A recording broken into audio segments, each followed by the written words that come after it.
troisième partie, nous allons parler maintenant de la République démocratique du Congo, des députés qui en viennent au mai à l'Assemblée nationale après des jours de tension. Mais on va accueillir en même temps en duplex depuis Paris Isaac Tchakpe qui est en ligne avec nous. Bonsoir Isaac. Bonsoir Samuel Niaoui, bonsoir les amis sur le plateau. Les amis, et merci de me recevoir. Merci beaucoup. Vous êtes cadre de l'Union des forces de changement. On va donc vraiment vous solliciter pour la dernière partie de l'émission où nous évoquons les 10 ans de l'accord RPT-UFC. Mais là, tout de suite, on parle de la RDC et éventuellement, peut-être vous aurez aussi quelque chose à dire, à placer quelques mots avant qu'on passe au Togo. Parfait. Merci beaucoup. Donc, en RDC, la crise politique couvre dans le pays où des députés en sont venus au mai, lundi, à l'Assemblée nationale, avant le vote de la destitution d'un proche du chef de l'État, Félix Tshilombo Tshisekedi, de son poste de premier vice-président de la Chambre basse. La présidente de l'Assemblée, Janine Mabunda, a suspendu la séance en début de soirée, envoyant une bonne vingtaine de députés qui s'empoignaient violemment au pied de son perchoir. Cette image, Pasteur Rideau, on ne la voit pas souvent en Afrique. Ah bah, une fois n'est pas coutume. Oui. Une fois n'est pas coutume, dit-on souvent. La RDC, on imaginait, on pensait quand même que avec l'élection présidentielle qui a amené Félix Tshisekedi au pouvoir, la situation allait vite s'améliorer pour que nous puissions, pour une fois de bon, clore cette page-là comment l'appelle-t-on, de la présidence de Kabila. Mais j'avoue quand même que ce qui se passe actuellement, la situation politique en RDC risque encore d'aller vers des tensions. Parce que déjà, avec Vital Kamere, le directeur de Kabila qui est maintenant derrière les barreaux, on ne sait pas ce que ça va donner comme résultat. Et avec ce qui se passe, ce qui s'est passé la dernière fois où un député a été arrêté et puis jeté en prison sans la levée de son immunité parlementaire. Je crois que c'est des comportements d'une autre époque, du Moyen-Âge. Il faut quand même que les acteurs politiques africains puissent apprendre à moderniser, à adapter leur comportement politique à notre époque, pour ne pas humilier l'Afrique. Pour ne pas humilier. C'est de l'humiliation qu'on essaie tout le temps de donner à l'Afrique, et cela fait très mal. Bon, quant à ce qui concerne les coups de poing au Parlement, ce n'est pas seulement en Afrique. On en voit un peu. Hong Kong aussi a donné l'exemple il y a quelques jours. Bien sûr. Donc on en voit un peu partout de par le monde. Mais je crois que c'est la situation. Moi, ce qui m'inquiète, ce qui me préoccupe, c'est les tensions qu'on est en train de voir venir. Comme si au sein de la majorité, il n'y a pas d'assurance. On ne voit pas l'assurance au sein de cette majorité Tshisekedi et Kabila. Qu'est-ce que cet accord-là, qu'est-ce que ça va devenir? Va-t-on encore basculer? Allons-nous encore basculer? Ou bien la RDC va-t-elle encore basculer dans des diatribes, dans des trucs politiques, des dissensions politiques qui vont nous ramener encore en arrière? C'est la question qu'on puisse se poser. Samuel, je pense que la situation de la RDC est en train de me donner raison. Par rapport à ce que nous débattions ici tout à l'heure avant la pause. Que quoi? Kabila est en train de voir ce qui est en train d'arriver en Angola. Et il se dit, il faut aller très vite. Sinon, il va subir le même sort. Regardez, moi je fais observer 3 petites choses. La première chose, l'actuel président Tshisekedi, c'est quelqu'un qui ne connaît pas pas bien la RDC. C'est quelqu'un qui a eu à passer des années en Belgique, dans les boîtes de nuit belges, donc qui a eu à faire la belle vie. Tu n'as pas besoin de préciser. Il est devenu président. Il est devenu président. La deuxième chose... Il ne faut pas lui conter l'histoire. Il faut que je le lui rappelle. La deuxième chose, c'est quelqu'un qui n'est pas un fin politicien. Il aurait été un fin politicien. Kabila n'aurait jamais commis l'erreur de lui remettre le pouvoir. Ça, c'est sûr. Kabila sait que avec lui, on peut discuter. Ça peut l'arranger. Exactement. Avec lui, je peux avoir une retraite un peu apaisée. Ouais. Avec lui, je peux circuler en toute sécurité. il est sénateur. Mais encore que Kabila a la majorité au Parlement. Donc Kabila, c'est que celui-là, donc il n'y a pas assez de problèmes. La troisième chose que je voudrais ajouter, Tshisekedi, comme je le disais au début, il ne maîtrise pas la RDC. La RDC, c'est le Congo belge, au fait. Donc, c'est pour les Occidentaux. Donc, il ne maîtrise rien. Il ne maîtrise pas comment la RDC est partagée. Il ne maîtrise pas le côté sécuritaire du pays. Celui-là qui détient la clé sécuritaire du pays, c'est Kabila. Kabila, pour voir un peu qui est en train de voir ce qui est en train de se passer en Côte d'Ivoire, en Angola, se dit, il faut que j'aille très vite. Il faut que j'arrive à le déstabiliser. Et je vais commencer par où? Je commence avec le Parlement. Si on arrive à le déstabiliser au Parlement, on fait destituer son premier vice-président, c'est fini. Ça, là, il est déstabilisé. Il se dit comment je vais faire. Donc, il ne va pas avoir assez de temps pour réfléchir et penser à comment nuire à Kabila. Ça, c'est la première des choses. La deuxième chose que je voudrais aussi soulever, c'est qu'avec le temps, Kabila veut, il peut dire, on fait tout pour faire disparaître une majorité à l'Assemblée nationale.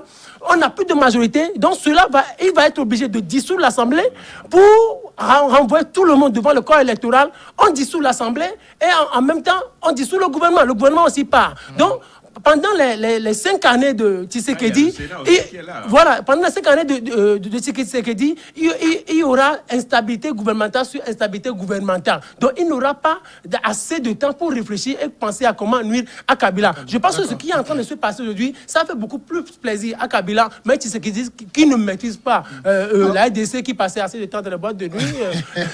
Moi, je voudrais quand même écouter Isaac Tchakpe sur ce point. Monsieur Tchakpe, quand au niveau d'un parlement, on en vienne à ce genre de pugilat, est-ce que c'est de l'immaturité ou ça participe aussi de la vitalité démocratique?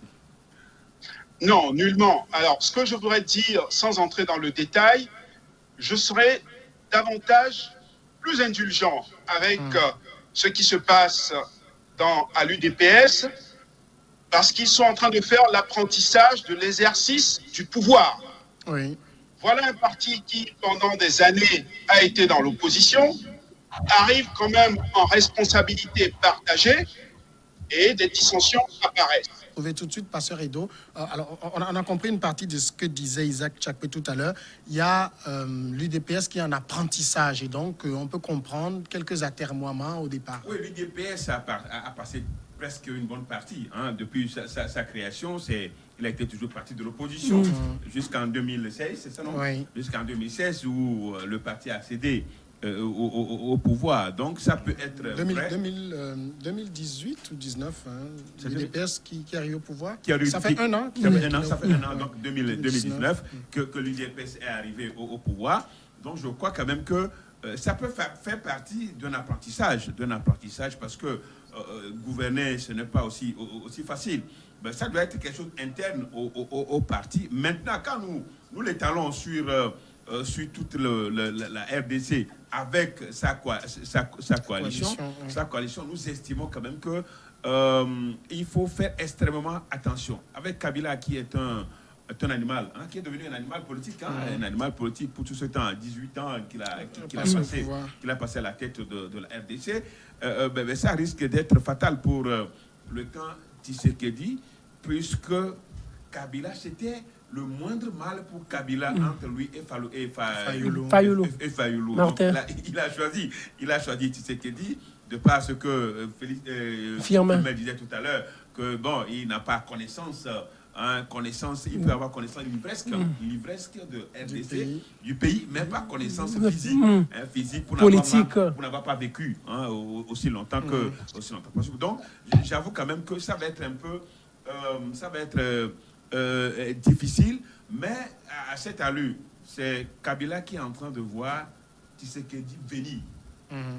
Kabila est en train de voir Tshisekedi venir pour peut-être lui prendre le pouvoir. Le pouvoir qui est dans ses manœuvres. Et là, qu'est-ce que ça va donner au niveau du Parlement?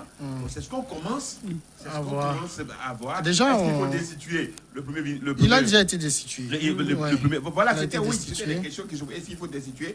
Et comme c'est déjà fait, ça va Donc, être officiellement, Jean-Marc Kaboun, Jean-Marc Kaboun n'est plus premier vice-président du Parlement. Est-ce que ça ne met pas à mal aussi cette coalition bien sûr.